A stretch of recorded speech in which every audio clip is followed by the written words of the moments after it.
apapun yang iblis akan bumbui dari kondisi sikon yang kau alami. Semua roh takut itu sebenarnya takut sama kamu.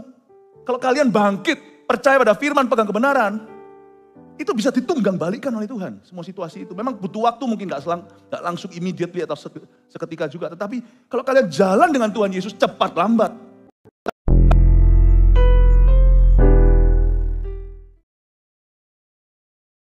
Engkau sungguh mulia, tidak ada yang seperti engkau atau menyamai engkau Tuhan Yesus. Ku bawa anak-anak muda semua datang ke hadirat-Mu saat ini di dalam sesi firman. Izinkan kami duduk diam seperti Maria, spirit seorang Maria yang haus dan lapar akan kebenaran. Dan kami itu dengar-dengaran menjadi murid Kristus yang sungguh-sungguh mencari wajah Tuhannya. Sembunyikan hamba-Mu di balik salib-Mu ketika hamba-Mu menyampaikan firman. Hamba berdoa agar khotbah ini mengubahkan kehidupan setiap orang yang mendengarnya. Pertama-tama yang live sekarang yang ada di sini on-site dan juga yang streaming, demikian pula waktu rerun nanti. Hamba-Mu berdoa di dalam nama Yesus Kristus. Kau jamah setiap hati, ini zaman Elia, Kau bangkitkan muda-mudi, jenderal-jenderal rohani.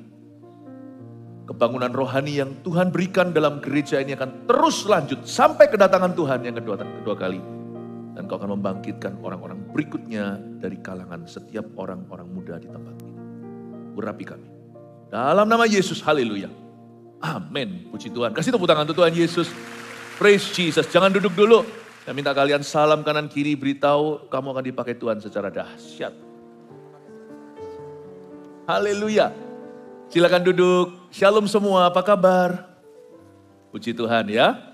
Hari ini saya berkhotbah 2 kali di AOG Teen dan AOG Youth. Kalau kalian mau datang lagi setelah ini, karena ini berseri, silahkan. Biasakan seperti kebaktian umum. Besok hari Minggu itu banyak sekali papa mama kalian, tante kalian, kaum dewasa yang bolak-balik ibadah. Karena mereka gak mau ketinggalan pesan Tuhan. Nah, apa yang saya sampaikan hari ini semuanya seputar Elia.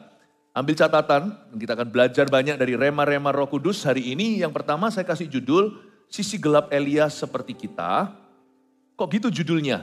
Saya tidak kepingin mendiskredit seorang nabi besar. Saya tidak menyangkali dan sangat mengagumi Elia. Bahwa Elia adalah seorang hamba Allah yang sangat luar biasa. Tetapi khotbah ini hanya untuk mengingatkan kita bahwa dia juga manusia biasa seperti kita. Dia juga punya kelemahan. Dia juga punya area-area yang dia perlu kerjakan. Bahkan di area-area itu perlu dibajak sawah. Karena itu area-area yang susah untuk dia berubah. Sama seperti kita. Jadi kalau Elia bisa dipakai Tuhan secara luar biasa, berarti kita juga punya kesempatan yang sama. Kebaktian berikutnya saya kasih judul, Andai Elia Tahu Ini. Saya kasih bocoran sedikit. Nanti saya juga akan singgung tentang hidden friends. Anak-anak muda itu kan penting sekali yang namanya kawan, teman, hidden friends. You know that God has provided, bahwa Tuhan sudah menyiapkan teman-teman yang cukup seumur hidupmu. Lebih dari cukup, sungguh nanti pasti ada kawan-kawan yang tidak pernah kalian, pasti ada pertemanan yang tidak pernah kalian jalin karena tidak sempat dalam hidup ini. Jadi jangan takutlah kalau kehilangan 1-2 teman, karena Tuhan. Oke, sekarang kita bicara tentang sisi gelap Elia dulu. Seperti kita baca dulu 1 Raja-Raja pasal 19 ayat 1 sampai 8. Saya bacakan. Elia ke Gunung Horeb. Saya baca ya, ayat pertama. Ketika Ahab memberitahukan kepada Isabel segala yang dilakukan Elia, perihal Elia membunuh semua nabi itu dengan pedang. Maka Isabel menyuruh seorang suruhan mengatakan kepada Elia, beginilah kiranya para Allah menghukum aku. Bahkan lebih lagi daripada itu, jika besok kira-kira pada waktu ini aku tidak membuat nyawamu sama seperti nyawa salah seorang dari mereka itu. Maka takutlah Elia lalu bangkit dan pergi menyelamatkan nyawanya.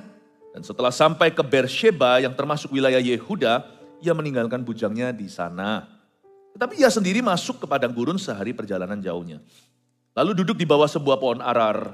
Kemudian ia ingin mati, katanya cukuplah itu. Sekarang ya Tuhan ambillah nyawaku, sebab aku ini tidak lebih baik daripada nenek moyangku. Sesudah itu ia berbaring dan tidur di bawah pohon arar itu. Tapi tiba-tiba seorang malaikat menyentuh dia serta berkata kepadanya, bangunlah, makanlah. Ketika ia melihat sekitarnya, maka pada sebelah kepalanya ada roti bakar dan sebuah kendi berisi air. Lalu ia makan dan minum, kemudian berbaring pula. Tetapi malaikat Tuhan datang untuk kedua kalinya dan menyentuh dia serta berkata, bangunlah, makanlah, sebab kalau tidak perjalananmu nanti terlalu jauh bagimu. Maka bangunlah ia, lalu makan dan minum, dan oleh kekuatan makanan itu ia berjalan 40 hari, 40 malam lamanya, sampai ke gunung Allah, yakni gunung Horeb. Saya sangat kagum sama Elia. Ini orang dahsyat. Dua nabi di perjanjian lama itu stand out. Dia itu tidak bisa masuk dalam liga nabi pada umumnya. Karena mereka itu gak ada tandingannya. Yang satu Elia, yang satu Musa. Makanya itu gak heran waktu Yesus transfigurasi di gunung itu berubah rupa menjadi ilahi. Tuhan Yesus didampingi oleh Elia dan Musa. Yang satu melambangkan Taurat Allah, yang satu melambangkan kuasa. Satu spirit, yang satu adalah the law. Ini dua orang luar biasa. Tapi waktu saya baca pasal 19, saya bisa melihat titik kemanusiaannya. Dan Elia itu kira-kira umur berapa? Kalau kita seringkali gembar-gemborkan generasi Yosua, padahal Yosua itu juga gak terlalu muda. Ada banyak mitos-mitos yang kita percayai karena itu sudah klise atau sudah klasik di dalam ibadah. Yosua itu generasi sedikit lebih muda dari Musa. Ya lumayan lebih muda, tapi gak terlalu muda. Sebenarnya kita seringkali memikir Elia itu berjanggut putih, orang tua sekali, ya Bapak Abraham mungkin. Tapi Elia itu gak tua-tua banget. Dia tergolong masih muda. Ini nabi misterius karena tidak ada silsilahnya, gak ada historinya. Sejarahnya dia itu punya istri kah, punya anak kah? Gak terdengar sih, gak tercatat. Tapi dia usia berapa? Dia masih in the prime of his life. Dia masih berada di usia prima. Jadi menurut saya, asumsi saya ya, saya spekulasi, Elia mungkin umurnya 30-an, 2-30-an. Gak jauh berbeda lah, masih tergolong seorang pemuda. Masih a young man. Tapi orang ini punya walk with God, dia itu berjalan dengan Tuhan, punya hubungan dengan Tuhan itu begitu intim dan dekat. Tetapi beberapa PR di dalam hidupnya tidak dia lakukan dengan serius. Nah ini masalah kenapa dia stres. Kita mungkin punya urapan dan kita punya hubungan yang baik dengan Tuhan. Tetapi ada beberapa area-area kita abaikan. Tuhan itu tidak akan melakukan segala perkara untukmu. Tuhan bisa melakukan segala perkara, tapi sebagian perkara itu Tuhan delegasikan supaya Anda yang lakukan. Misalnya hukum sunat, sedikit cerita yang lain ya.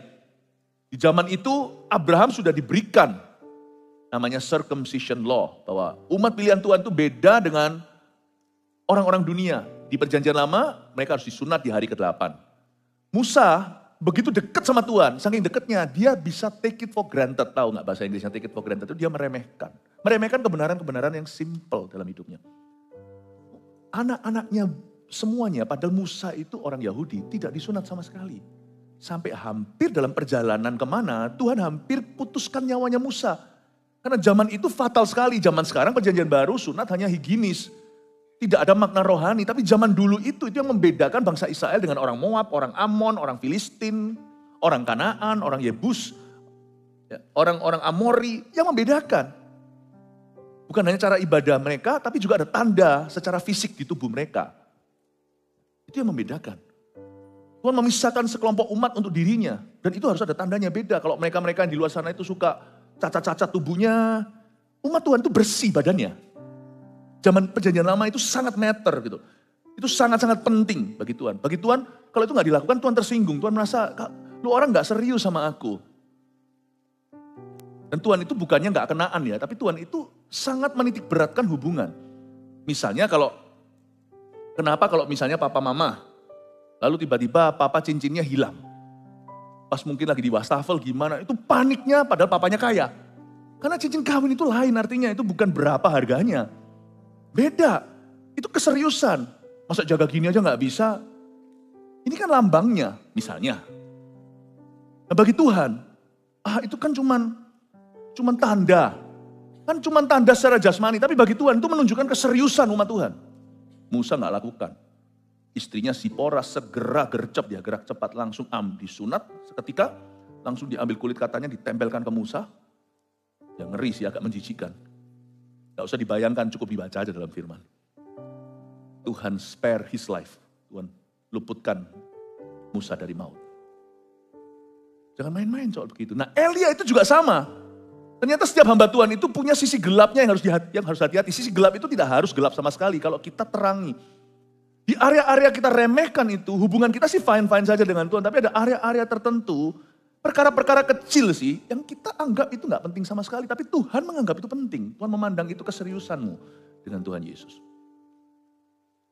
Nah, Elia tidak melakukan PR-nya di beberapa area ini. Sekalipun dia punya urapan, sekalipun dia sangat-sangat dipakai Tuhan, sekalipun dia betul-betul berhasil dalam ministry dan dalam karirnya sebagai nabi, tapi selama dia buat perkara-perkara itu bolong di hidupnya,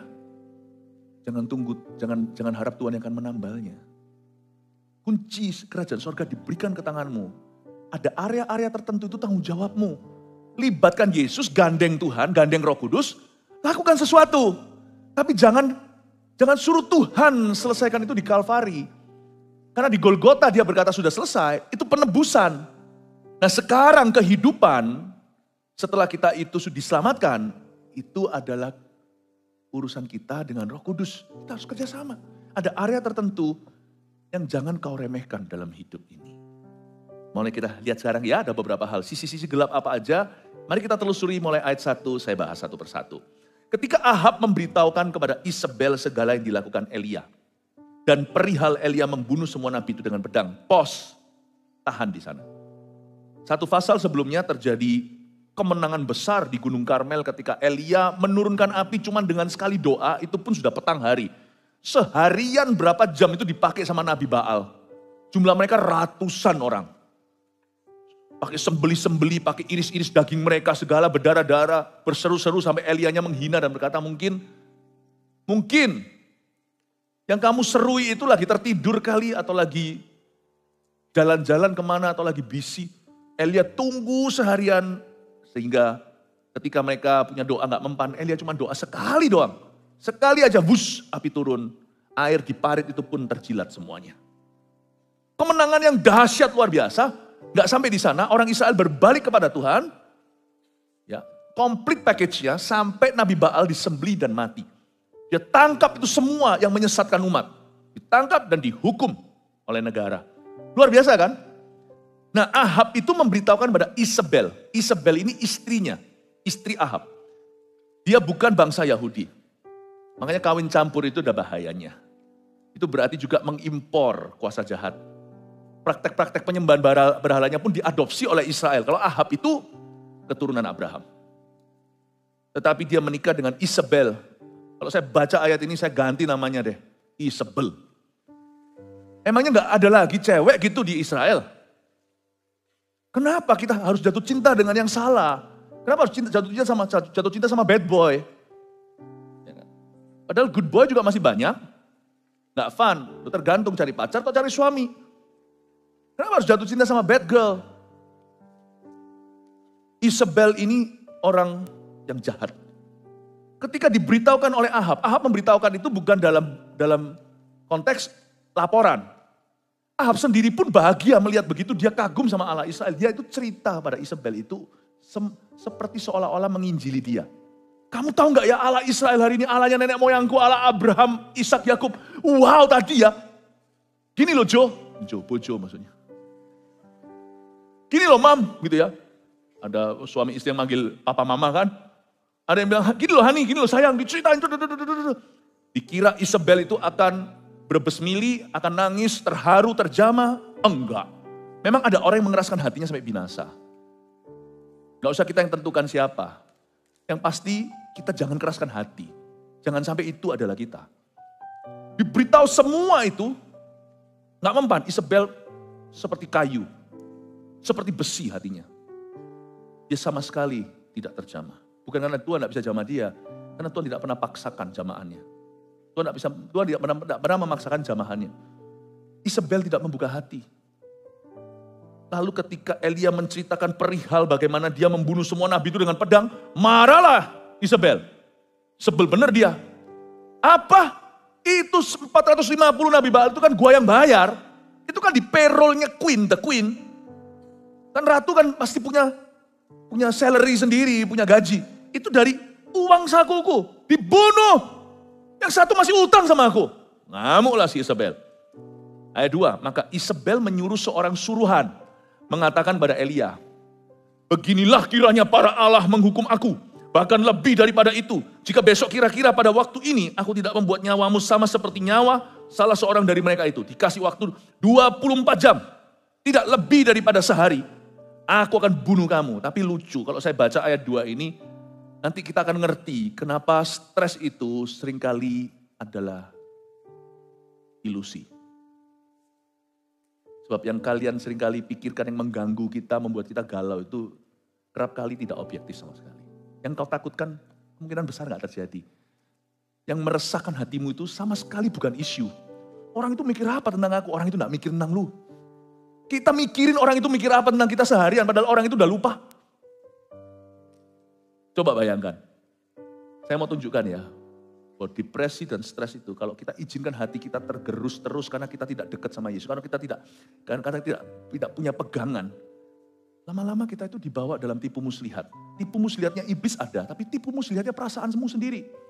Elia ngalami itu, mulai kacau balau di dalam hati. Pernah gak kita kacau hatinya, disuruh jelaskan gak tahu mulai dari mana? Coba lihat ya, hari-hari di mana kalian merasa down sekali itu coba tunjukkan. Pasti ada triggernya, saya tahu pasti ada yang namanya pemicu.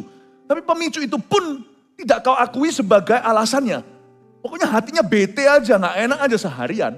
Kalau ditanya, kalian gak akan bisa menemukan satu apa. Gak tahu dari mana dan gak tahu juga bagaimana mengakhirinya.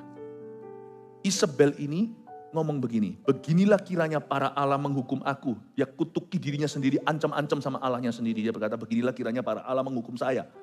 Kalau kamu tidak mati besok. Elia ngapain takut? Semua nabinya sudah mati loh. Ngapain takut pada berhala yang sudah kalah? Kadang-kadang itu kita takut sama setan yang sudah dikalahkan di Golgota. Kadang-kadang kita itu pikirannya itu loh overthinking sampai pada titik di mana kita itu nggak percaya Tuhan lagi. Negatif. Padahal Tuhan sudah berjanji, janjinya ada ribuan di Alkitab. Manapun bisa kau klaim hari ini, asal hatimu bersih.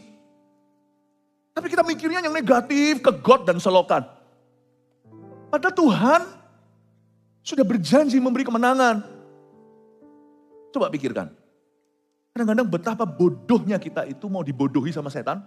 Dan mau dibodohi oleh perasaan kita sendiri. Setan sebenarnya gak bisa bodohin kita. Tapi waktu perasaan kita bodoh, dia hinggap pada itu. Karena dia selalu mengambil kesempatan dalam kesempitan.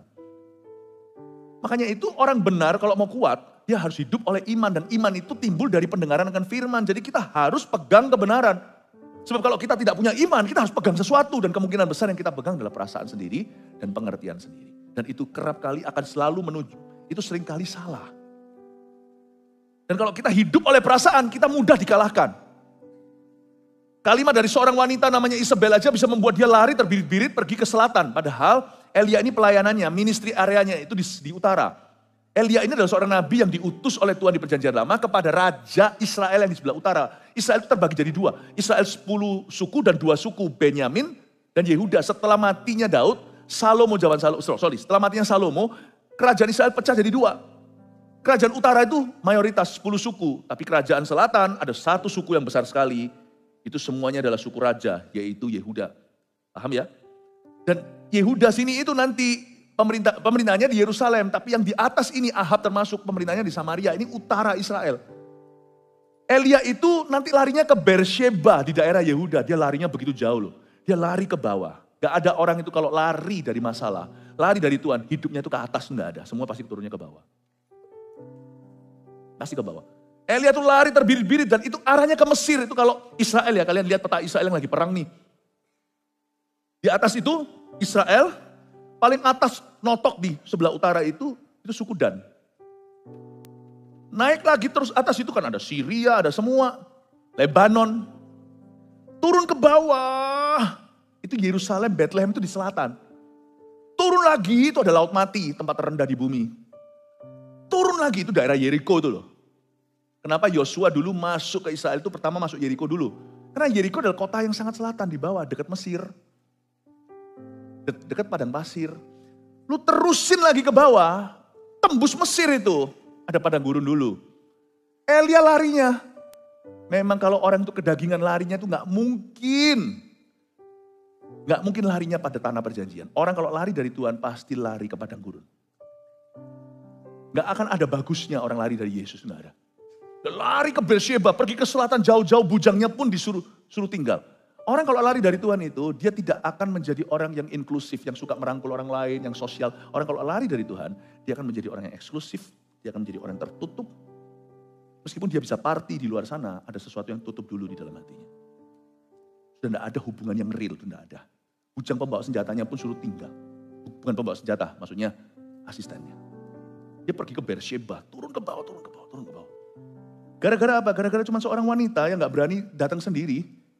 Mau ngancam dia ngapain pakai utusan. Coba kalian baca ayat 2, maka Isabel menyuruh seorang suruhan. Kalau memang si Isabel itu punya kuasa mencabut nyawa, gini ya kalau mikir objektifnya. Kalau kita sungguh-sungguh mau kritis, mikir sedikit. Ngapain tunggu 24 jam sih? Bukankah kamu ratu? Kirim aja sekarang algojomu. Ngapain 24 jam? Berarti Isabel dalam spiritnya merasa dia gak bisa jamah Elia. Dan dia jamah mulai dari mana itu serba kaku. Karena semua orang karena Elia lagi populer luar biasa. Hari itu setelah mengalahkan Nabi Baal di Karmel. Elia itu menjadi hero, national hero. Banyak keluarga sekarang lagi sembahyang di rumah-rumah itu kembali. Buang semua terafimnya, buang semua Baalnya, buang semua berhalanya. Mereka kembali kepada Yahweh. Allah Yahweh di perjanjian lama. Allah Israel. Karena itu si Isabel, sekalipun dia mau bunuh si nabi ini, tapi dia takut sama rakyat. Jadi sebenarnya takut, yang namanya takut kok nakuti orang, jeruk kok minum jeruk. Maksud saya. Yang nakuti kalian itu, sebenarnya di dalam hatimu itu sebenarnya takut sama kalian. Kalau kalian takut sama Yesus, kalian tidak akan takut sama itu. Whatever it is. Masa depan tidak menentu, aku tidak tahu. Keluargaku yang lagi berantakan, orang tuaku yang berantem melulu. Apapun yang iblis akan bumbui dari kondisi sikon yang kau alami. Semua roh takut itu sebenarnya takut sama kamu. Kalau kalian bangkit, percaya pada firman, pegang kebenaran, itu bisa ditunggang balikan oleh Tuhan. Semua situasi itu. Memang butuh waktu mungkin gak langsung immediately atau seketika juga. Tetapi kalau kalian jalan dengan Tuhan Yesus, cepat lambat.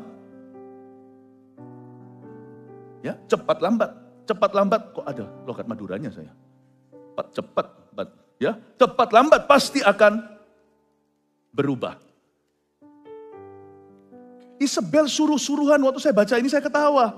Ya saya gak bisa hina, karena saya gak ngalami. Tapi kalau mungkin saya berada dalam konteks itu, jadi bahayanya gini, orang dari luar itu bisa menilai. Tapi waktu kita ngalami sendiri itu kita kadang-kadang butek.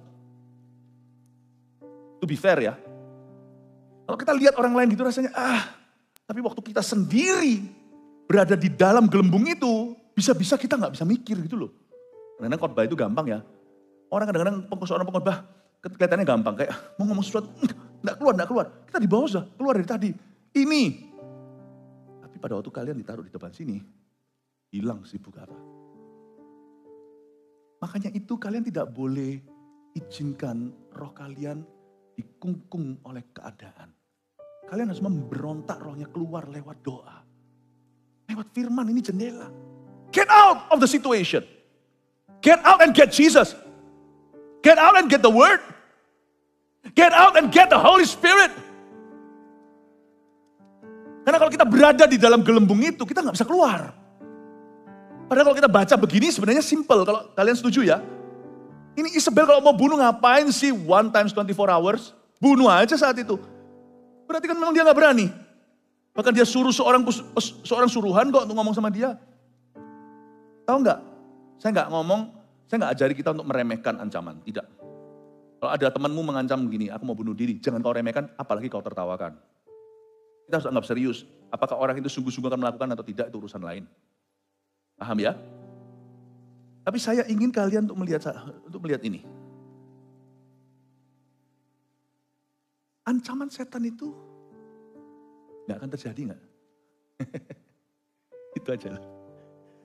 10 out of 10. 10 kali dia mengancam kita, 10 kali batal semua. Tapi kalau kita buka celah, terjadi. Karena kita yang undang kutuk itu. Makanya kalau kita mengalami ancaman atau kita mengalami ketakutan, kita pegang Yesus, pegang firman, nggak kejadian. Malah semua ancaman itu akan keluar semua dari hidupmu. Nggak akan mempan. Amin. Kalian bisa ikut gak? Ikuti saya nggak? Bisa ngerti nggak? Siapa yang ngerti di sini? Angkat tangan. Ya? Puji Tuhan ya. Saya berharap kalian bisa paham ini. Coba kita sekarang operasi sedikit tentang Elia. Kita lihat ayat 3. Tetapi ini reaksi Elia. Unfortunately disayangkan memang demikian. Maka takutlah Elia. Aduh, orang Malaysia bilang alamak. Maka takutlah Elia, jangan takutlah. Ya, lalu bangkit dan pergi menyelamatkan nyawanya. Padahal seharusnya Isabel yang takut sama Elia. Lalu bangkit dan pergi menyelamatkan nyawanya, dan setelah sampai ke Beersheba yang termasuk wilayah Yehuda, Elia meninggalkan bujangnya di sana. Ayat 3, maka takutlah ia. Katakan maka takutlah Elia. Oke, takut itu boleh. Siapa nggak takut sih? Misalnya, saya dulu ya ngaku nih, sudah hampir beli tiketnya untuk bungee jumping waktu saya masih umur 20-an. Tapi ketika saya sudah sampai di atas sana, nggak jadi. Saya gengsi lah ya, malu kan, nggak jadi kan. Saya bilang, gini aja, kalau memang ada suatu situasi emergency, dengan senang hati saya akan lompat untuk tolong siapa orang yang saya cinta. Tapi kalau untuk mainan gini nggak jadi. Apakah saya dosa kalau saya takut? Enggak. Apakah itu roh takut? Enggak lah. Saya rasa kalau itu normal aja, bukan menjadi paranoid gitu ya, bukan menjadi suatu yang ketakutan itu jadi obsesi gitu. Saya rasa sih itu masih healthy kok. Misalnya kalau ada orang di sini kelihatan tikus, saya dulu juga pernah mengalami sesuatu lucu. Saya sebenarnya itu, saya nggak masalah dengan mentertawakan kelemahan saya. Habis menengking setan di Ungaran, itu menengking setan dari pagi jam 5 sampai itu pasiennya yang datang sampai jam 1 pagi, kemudian 4 hari gagah perkasa, tiba-tiba waktu mau makan siang-siang, lari tikus. Saya orang pertama yang naik ke atas sofa. Ya! Semua murid-murid saya tertawa, termasuk Pastor Yohanes Sony. Wah, ya, nggak tahu masih inget enggak? Kok Philip ini berani sama setan, tapi takut sama Mickey Mouse? Apakah saya perlu dilepaskan dari roh takut terhadap tikus? Enggak lah, itu kita semua punya semacam takut-takutnya sendirilah. Cokil. Kecuali kalau itu jadi obsesi. Takut gelap, gak bisa tidur, dan itu kita jadi nightmare terus, dan setiap malam, dan jadi patron. Nah itu saya rasa kita perlu lawan dengan iman.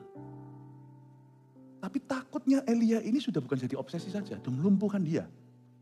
Punyakah kalian rasa takut yang melumpuhkan kalian? Saya rasa kita perlu tanggulangi itu dengan doa. Maka takutlah ia, karena takut itu sebenarnya adalah iman. Loh kok bisa? Takut itu adalah iman. Takut adalah iman kepada setan, apa yang setan bisa lakukan. Itu sebenarnya takut. Roh takut ya, bukan takut-takut yang biasa ya. Roh takut. Takut itu iman. Sebab kalau kita beriman sama Tuhan, kita tidak akan takut sama setan dan ancaman. Tapi karena kita percaya, karena Elia percaya Isabel memang bisa melakukan yang dia gembar-gemborkan. Karena Elizabeth pasti bisa sungguh-sungguh membunuh dia sesuai dengan yang diancamkan. Makanya takutlah Elia, lalu dia mengambil tindakan. Nah ini masalahnya. Bukan hanya takut sampai perasaan, masuk ke ruang doa, selesaikan itu, lawan, pakai senjata rohani. Kita katakan pada setan, dalam nama Yesus engkau enyah. Enyahlah kamu setan. Bukan begitu, malah mengambil tindakan. Tindakannya adalah lari terbirit-birit sampai ke Beersheba. Dibutuhkan effort, dibutuhkan usaha untuk lari. Dan instead of bukan pakai usahanya untuk mendekat pada Allah, dia malah menjauh dari Tuhan. Nggak hanya takut itu dalam wujud ketakutan. Kadang-kadang juga ketika seseorang melukai kalian, melukai kita, lalu habis itu kita bukannya menyelesaikan. Kadang-kadang nggak semua itu harus diurusi. Coba lihat orang yang suka pemberesan nggak pernah beres hidupnya. Tapi sekali-kali mungkin ada sesuatu yang perlu dibereskan dengan teman dalam pelayanan. Mungkin di CG ada gesekan. Kalian jangan quit. Jangan jadi orang yang suka lari. Olahraganya apa? Saya pelari. Wah luar biasa, lari berapa kilo? Bukan, lari dari masalah. Ada apa-apa lari, pindah gereja, pindah sekolah, gonta-ganti jurusan. Ganti pacar, berubah lagi nanti. Jangan jadi orang yang suka lari. Ada satu fear yang kalian harus waspada, namanya fear of commitment. Bukan hanya dalam hubungan pacaran, hubungan pelayanan, pekerjaan, anything. Ada orang yang kayak gitu, termasuk orang yang bosanan. Jadi jangan lari, jangan pakai effortmu untuk lari dari sesuatu yang kamu tahu bahwa Tuhan sedang berproses dengan kalian. Kalau kalian tahu itu Tuhan lagi memprosesmu dan di dalamnya ada sesuatu yang bagus dari Tuhan Yesus. Don't run. But Elijah ran. Elia lari ke Beersheba, lanjut ayat 4. Tetapi ia sendiri masuk ke padang gurun. Langsung, gak perlu besok hari, gak perlu seminggu. Langsung saat itu dia lari, dia langsung masuk ke padang gurun. You know that? Membangun kerohanian itu pelan-pelan. Jatuh itu seketika. Makanya Tuhan berkata berjaga-jagalah. Tapi upah kita kalau kita sudah lewat yang namanya titik aman itu, yaitu mati adalah keuntungan. Sebelah sana itu. Itu begitu indah. Ya Pastor Philip ngomong tentang kematian gini, kami masih muda, masih panjang. Not really. Hidupmu itu tidak panjang. Saya nggak ngomong ini mengutuki. Hidupmu panjang kalau misalkan kalian bisa umur sampai umur 80 pun tetap tidak panjang. Karena satu hari di sorga itu sama dengan 1000 tahun di dunia. Berarti kalau kalian hidup 80 tahun, kalian itu di dunia cuman di mata Tuhan hidup 2 jam. Hidupmu itu cuma 2 jam. Kalau kalian bisa hidup sampai 80 tahun. Kalau kalian sekarang sudah umur 20, berarti kalian cuma sisa 1,5 jam. Tenang, tahan, titik aman. Lewat dari situ mati adalah keuntungan, pahala kita menanti. Nangkep ini ya. Anak-anak muda bisa saya ajak mikir cepat? Bisa? Oke ya. Nanti hitung sendiri di kalkulatornya. Saya pernah dulu iseng 1 hari 24 jam sama dengan 1000 tahun. Itu kiasan sih, tapi saya hitung sungguhan. Berarti 30 menit di sorga sama dengan 20 tahun di dunia. Hidupmu itu pendek. Life is spiritual warfare. Ada banyak yang mau merebut piala dan pahala. Ada banyak yang mau merebut mahkotamu. Makanya orang yang berhasil sampai ke sono, gak hanya diberi mahkota kebenaran, tapi yang menderita bersama dengan Tuhan diberikan mahkota kemuliaan. Ada perbedaan antara the crown of righteousness and the crown of glory. Nanti besok-besok waktu saya ajarkan kitab Wahyu di kebaktian umum, nanti saya akan jelaskan bahwa ada saints atau ada orang-orang kudus di sorga nanti, kumpulan besar bangsa-bangsa. Mereka dikasih jubah putih, tapi juga ada yang diberikan jubah putih dan palm branches. Itu zaman dulu kalau zaman Kaisar Itali Romawi itu, kan kalian lihat itu ada terus dari palmnya di sini untuk Kaisar sebagai crownnya. Itu gak boleh orang sembarang pakai. Itu artinya, dan yang bisa pakai itu juga yang pemenang Olimpik dulu. Olimpiade itu kan dari zaman Romawi dulu. Dan yang menang itu disematkan palm branches. Gak semua orang di sorga akan punya dahan palem yang dipakai untuk menyambut Yesus Hosana Hosana. Not everyone will wear a crown of glory. Whatever that could mean, apapun juga artinya saya tidak tahu. Saya nggak mau mendahului firman, saya nggak akan tahu. Privilege-nya apa aja. Keistimewaannya apa aja saya nggak akan mendahului Tuhan. Firman Tuhan cuma katakan itu ada, ya sudah saya percaya. Makanya itu sejak saya umur belasan tahun, untuk saya bertobat, saya berkata, saya tidak akan jadikan goalnya untuk sekedar pas-pasan impas masuk ke pintu gerbang sorga. I want that crown of glory someday. Saya bilang begitu pada diri sendiri waktu saya umur 18. I want that crown of glory someday. Use me. Pakai aku Tuhan, aku mau mahkota kemuliaan itu. Dan untuk itu, tentunya ada hal-hal yang perlu kita kerjakan. Karena persiapan itu penting sekali. You know, prep time is divine.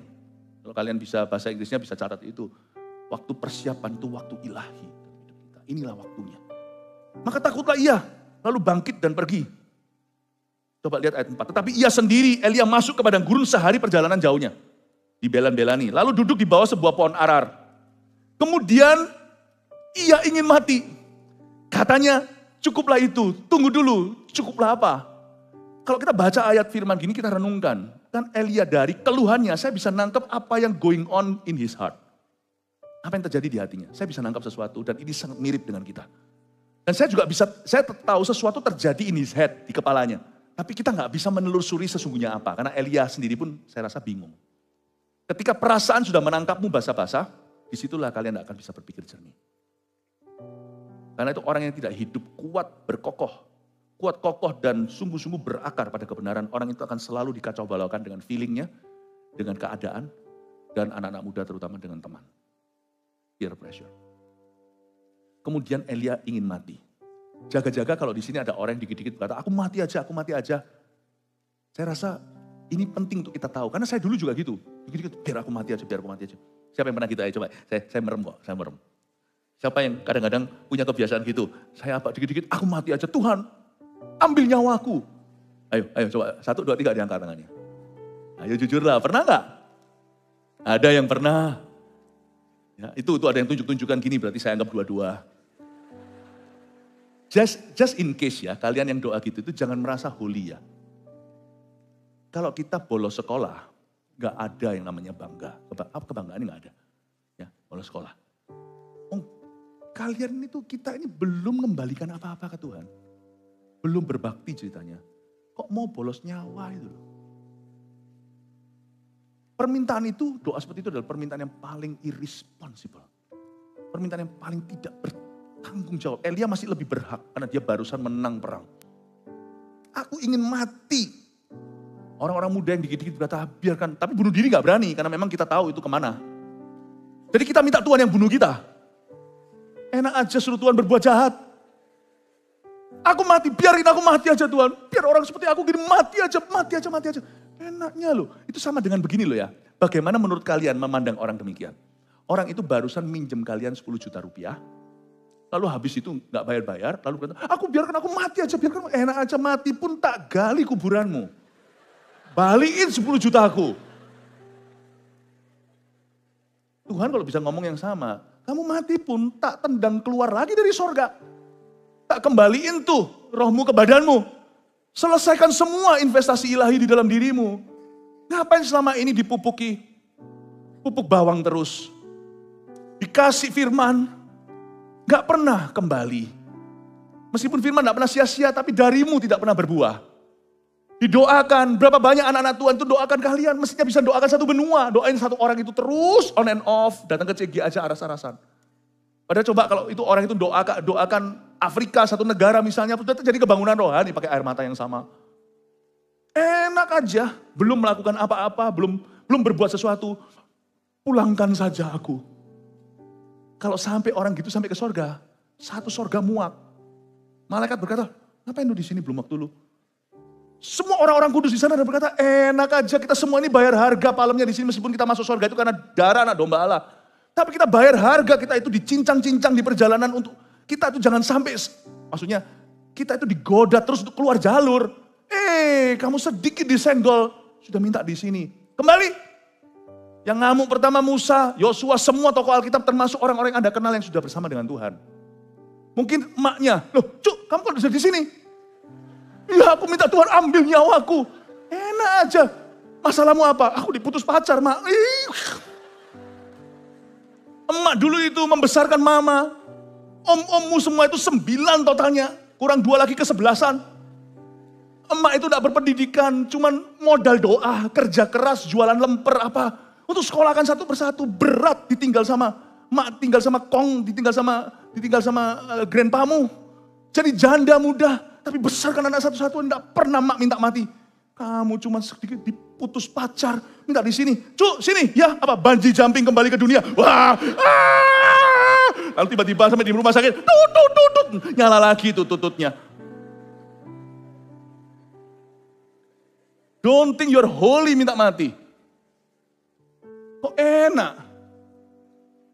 Dan Bu yakin kalau sudah mati nanti Tuhan akan mengizinkan satu asyir di sorga itu tepuk tangan waktu kau pulang. Semua akan marahi kalian dong. Ngapain di sini? Kamu ngapain di sini? Mati. Balik, hidup. Mati bukan solusi, hidup itu solusinya. Makanya orang bunuh diri itu kecele semua. Yang gak bunuh diri aja gak boleh. Kemudian dia ingin mati, kalau menurut saya Elia lebih berhak. Tapi dia berkata cukuplah itu. Cukuplah apa? What is going on? Waktu ditanya cukuplah itu, cukup apa? Saya itu tanya, cukup apa maksudnya? Kalau dia ngalami semua malapetaka, terus kalah. Padahal Elia ini kalau lihat resumenya, dia itu dikasih minum, makan sama gagak. Di sungai itu, apa? Sungai Kerit. Lalu setelah itu dia pindah pergi ke sini kasih makan sama janda. Terjadi mujizat. Cukup apa? Bukannya Tuhan cukup baik dalam hidupmu? Selalu dari kemuliaan pada kemuliaan yang lebih besar. Tapi dia berkata cukuplah itu. Cukup apa sih? Di sini loh masalahnya. Orang itu kalau hatinya benar, dia itu hitung berkatnya dan kemenangannya. Kalau orang itu hatinya salah, dia cari kesalahan. Mungkin yang dia perhitungkan lebih mahal itu adalah kata-katanya Isabel. Padahal kalau dia mau hitung satu persatu, betapa indahnya kehidupan Elia. Siapa nggak mau bertukar tempat sama dia? Saya kalau bisa diurapi 10% yang Elia aja, wow saya anggap saya orang paling hoki di seluruh dunia. Cukuplah itu, cukup what? Cukup Cukup apa? Pernah mikir nggak? Kadang-kadang kalau kita ngomel ya, cukup gitu, cukup apa? Kamu tuh hidupnya enak. Mungkin kita bisa tepuk teman kita, bro hidupmu tuh udah enak. Kamu jangan compare terus dengan yang di atas. Coba sekali-kali lihat yang di bawah. Kenapa kamu berkata cukuplah dengan hidupku? Hidupmu itu lebih dari cukup. Saya nggak ngomong tentang materi saja. Aku gak kuat, udah gak bisa lagi, gak bisa. Aku udah tinggal sama temanku, cukuplah semuanya. Ya ampun, temanmu masih ada sisa 17. Aku gak punya mama, gak punya papa, yatim piatu. Kamu tuh cuma tinggal temen 3 dari 20 tinggal 17. Ampun deh, cukup buat. Saya gak ngerti apa yang going on in his head. Tapi something was going on, something unclear. Lanjutin lagi. Sekarang, ya Tuhan, ambillah nyawaku. Oke, kita tahu kan. Sebab, ini tambah lagi. Sebab aku ini gak lebih baik daripada nenek moyangku. Elia tuh lagi ngomong apa sih? Saya gak ngerti. Sebab aku ini gak lebih baik daripada nenek moyangku. Ngomong apa sih? Mungkin dia mikir, aku gagal. Cepat sekali dari happy, thrill, excited, sangat bergairah, langsung tiba-tiba down. Downnya tuh cepet, gak pakai transisi, gak pakai 1, 2, 3. Nyanyi aja masih kau 1, 2, 3 masih ada. Ini langsung anjlok. Dia mungkin merasa gagal, dia gak bisa tobatkan Isabel. Dia merasa khotbahku gak cukup bagus, atau suaraku, atau usahaku. Dia merasa gak mumpuni. Kok gak bisa aku? Kenapa dia terus tunjuk yang dia gak punya? Aku ini gak lebih baik daripada nenek moyangku. Tiba-tiba minder. Padahal baru dari PD luar biasa percaya dirinya. Malah bisa menghina Baal kok. Tiba-tiba bisa anjlok gitu aja dalam sekejap. Saya curiga. Kehidupan rohaninya rapuh. Karunia-nya enggak. Karunia-nya dari Allah. Kehidupan rohani adalah kunci di tangan dia untuk dia gandeng Roh Kudus. Tapi kalau karunia itu daulat dari Bapa. Kalau kalian baca di Korintus, ada berbagai perbuatan ajaib. Satu Bapa. One God that does it. Ada berbagai macam ministry, one Lord, ada satu Tuhan. Ada berbagai macam karunia, satu roh yang melakukannya. Korintus 12. Saya curiga, mungkin dia sudah bolong-bolong hidup doanya. Sorry, ini kalau suatu hari saya salah, mungkin saya akan dimarahi sama Elia semua nanti di surga suatu hari. Cuman pasti ada something along that line yang terjadi. Pasti ada satu homework yang tidak dijalankan. Ada sesuatu yang rapuh. Mungkin bukan hidup doanya kali ya. Tapi mungkin tidurnya kurang. Siapa di sini screen time terus? Besok kenapa kok galau bete gak karuan? Bukan karena setan. Kurang tidur. Elia bisa jadi kurang tidur. Buktinya nanti setelah ini dia bobok betul. Dia bobok ini hibernasi nih. Ya, dia tidur lama-lama seperti bear, seperti beruang. Coba kita lihat ayat 5. Sesudah itu berbaring dan tidur di bawah pohon arar itu. Tapi tiba-tiba seorang malaikat menyentuh dia, serta berkata kepadanya, bangunlah, makanlah. Coba lihat ya, Tuhan itu gak marah sama dia. Tuhan kirim malaikat, gak hanya berfirman. Tuhan itu gak main kata-kata. Gak hanya main kata-kata saja. Tuhan itu kalau berbicara, dia menyentuh pula. Tiba-tiba seorang malaikat menyentuh dia, lalu berkata, get up and eat, bangunlah dan makanlah. Oke, catat itu dulu ya. Si malaikat beritahu dia suruh biarin dia tidur, lalu suruh bangun, suruh makan.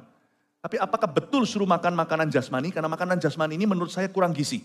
Menurut saya ini adalah tindakan profetik malaikat itu menjelaskan pada kita hari ini yang baca Alkitab, bahwa kita perlu makan yang bergizi bukan hanya jasmani, terutama manusia hidup bukan hanya dari roti, tapi dari setiap firman yang keluar dari mulut Tuhan. Ayat 6. Ketika ia melihat sekitarnya, maka pada sebelah kepalanya ada roti bakar dan sebuah kendi berisi air.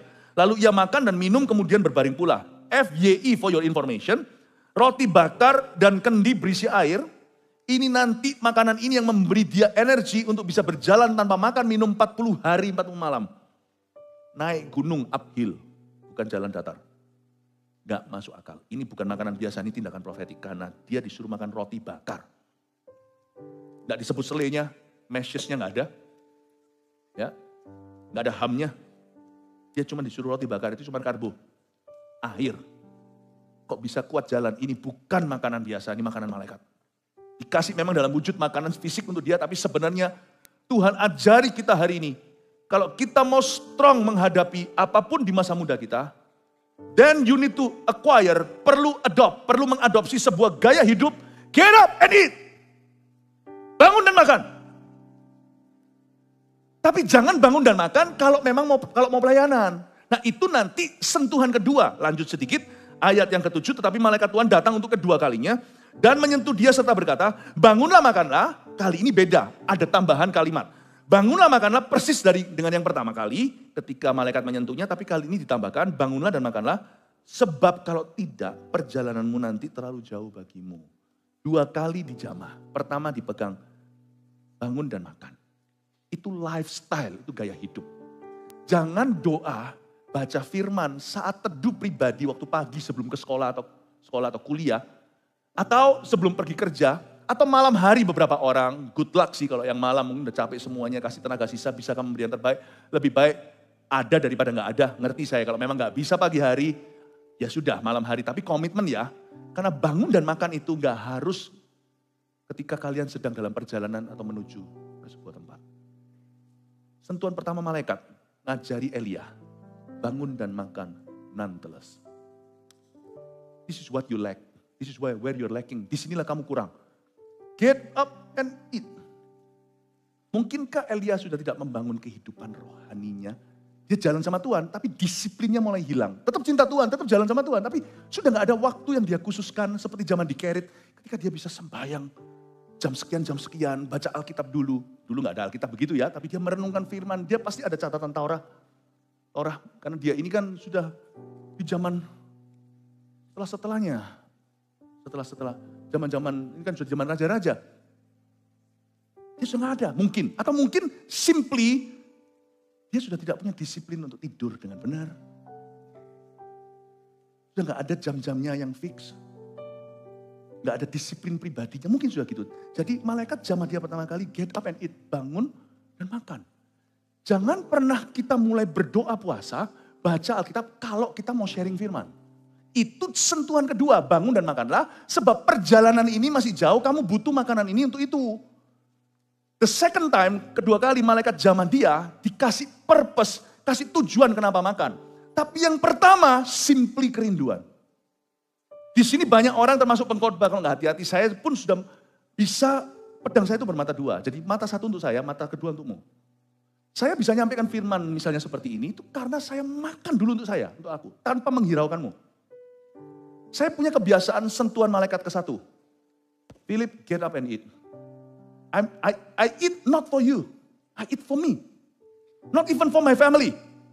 For me, egois enggak, bukan, memang harus dimulai dari diri sendiri. Harus dimulai dari dirimu secara pribadi.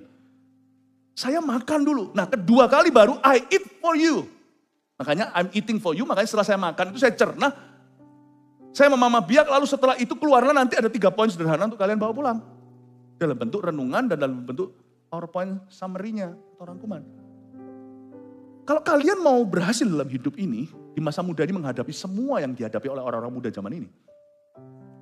Peduli amat pencobaanmu apa, kebutuhanmu apa, programmu apa, ke depan itu targetnya apa. Itu buang dulu ketika malaikat menjamahmu nomor 1. Just get up and eat. Bangun dan makan. Rindu sama Tuhan. Makan firman, makan. Bukan karena saya mau khotbah. Saya makan firman supaya Tuhan khotbahi saya. Amin. Yang kedua kali baru diberitahu. Dengan makanan itu kamu akan berjalan cukup jauh. Amin. Ayat 8, belajar sesuatu ya. Saya molor sedikit gak apa-apa, karena jamnya kecepatan.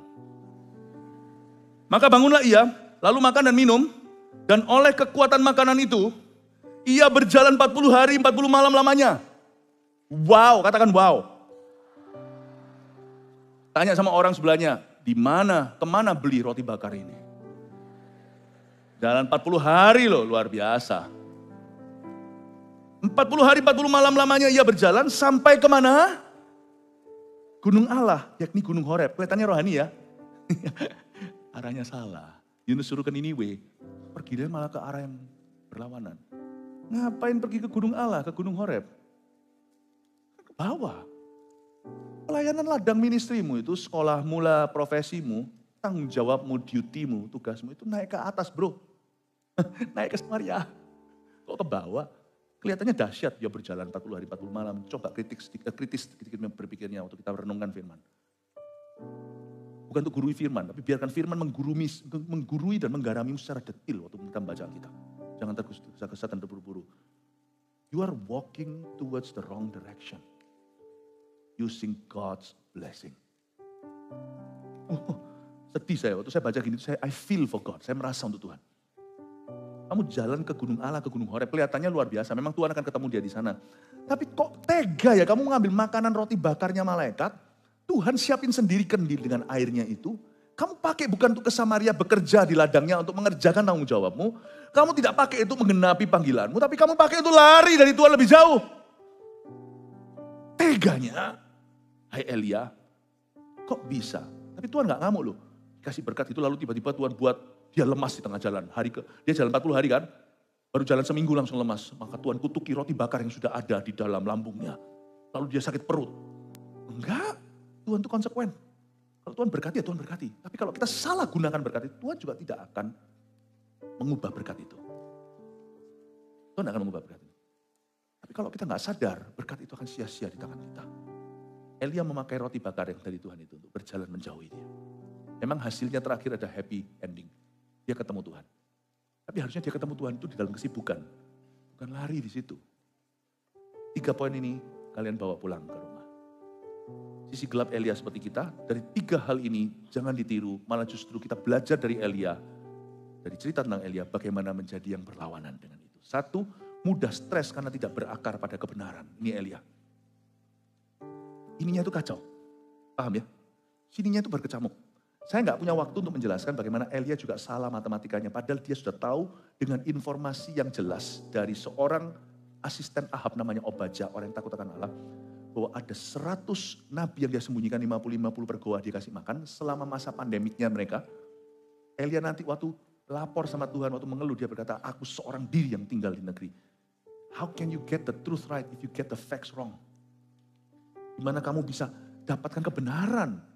Kalau faktanya aja lu bolak-balikan.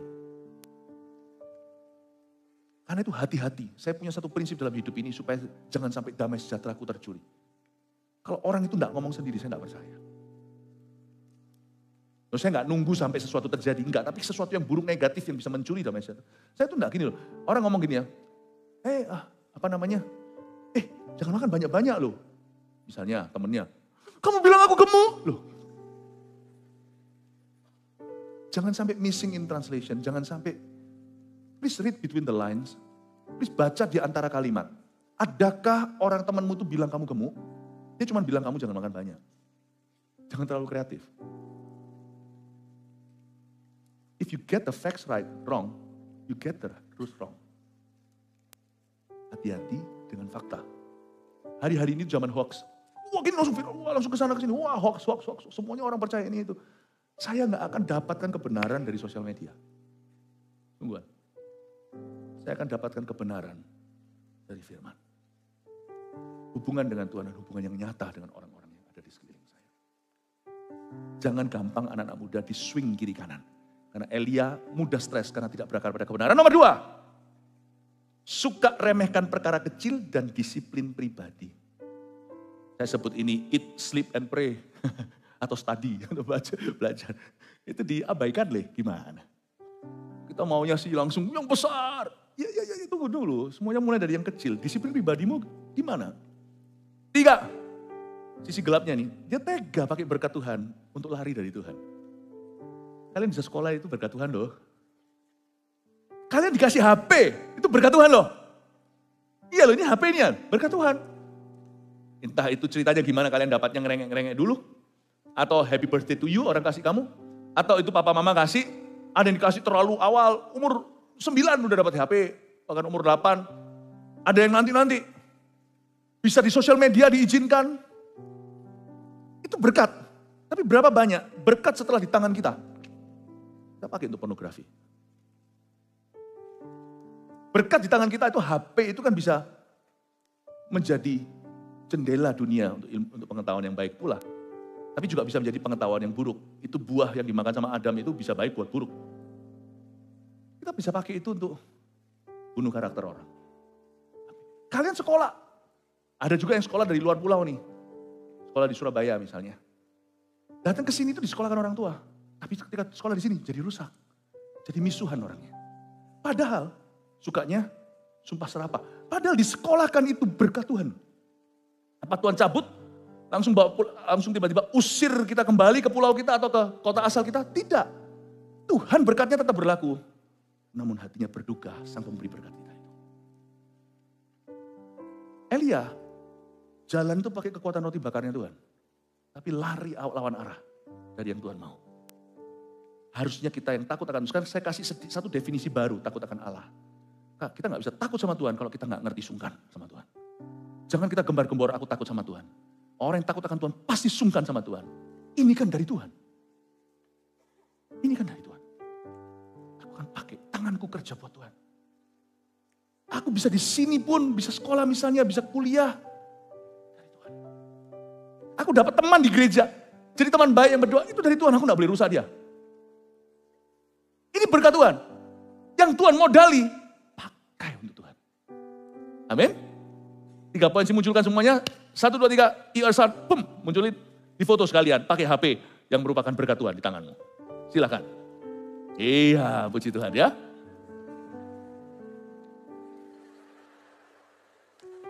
Haleluya, kasih tepuk tangan untuk Tuhan Yesus.